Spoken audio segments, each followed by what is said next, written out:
This is a question we get pretty much on a daily basis. In Tagalog, hindi ba sasabog yan? In English, will it not explode after remap? The short answer is no, it won't. And that's the end of the video. Not kidding. Why no? And these are the reasons why. And I understand the reason for asking this. Because number one, they keep thinking, say, let's take a diesel SUV for example, plain Jane Fortuner 2.5.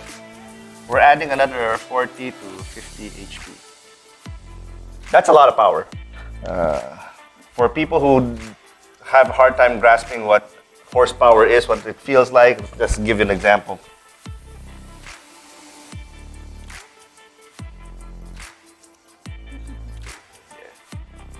In case you can't tell, that's a scooter. That's probably a 125cc scooter. Each one of these things makes about 6.5 horse. So 50 horses is 7 times of that. So you're basically adding 7 scooters worth of power.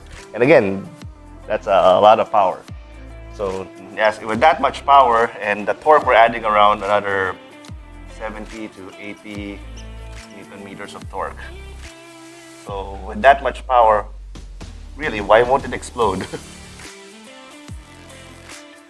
Why won't the engine explode? Well, a couple of reasons why.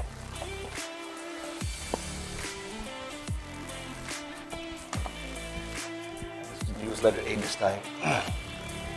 That 45 horsepower gain actually only happens at one point, at 3,800 RPM and at 100% pedal.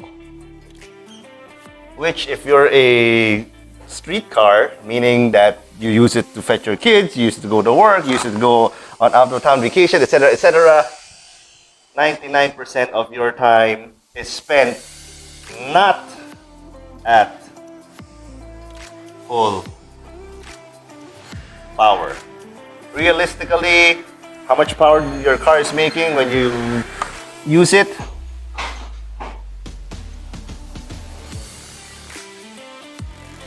It's because you stepping on the pedal only 10 to 20%, because you're afraid if you do so, you will consume more fuel. That's number one. So 99% of your time is spent at 20% power. On the occasion you go out of town, you go maybe up to 40% pedal. Still nowhere near that maximum.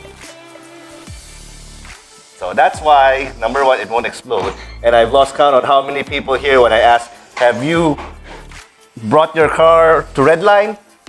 Then they look at me funny and said, what's Redline? Oh, you know, 4,500 RPM on a diesel and 6,500 on a gasoline car. The answer is no. They're afraid it will explode if it reaches this. So most of you have no idea what full power on your own car is. So you don't have to worry about this one. It will not explode because you yourself are not utilizing the full potential of your car. And just for the sake of argument, let's say you do floor it at full potential. 100% pedal, you get all of the power. Will it explode? Also no. Because again, how often are you at 100% pedal? 10 seconds? 20 seconds? 30 seconds? This one, I don't think that's going to happen. There is no road here in the Philippines where you can flat out at 20 seconds, full total flat out. That's next to impossible. Unless you're all alone and SC-Tex or T-Plex alone at night, then you can do it. And in the grand scheme of things, let's say 30 seconds worth of full throttle, then you will let go. You're happy because, ooh, my car's fast. If you travel, say, 10 kilometers, it's a lot.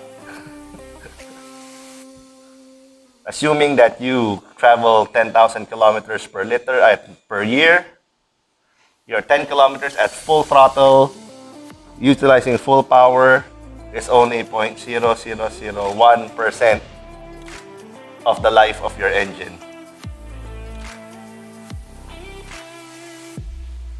So this is also why remapping does not shorten the lifespan or the components of your engine, because again, nobody travels at 100% of power all the time. Even race cars do not do this. You cannot be on 100% throttle all the time. You have to brake. But then again, they tear down the engine each time after every race to make sure everything's okay. It happens in rally, it happens in F1, it doesn't happen in Philippine GT, but in the highest echelon of motorsport, every single race, the engine is torn down again. And thirdly,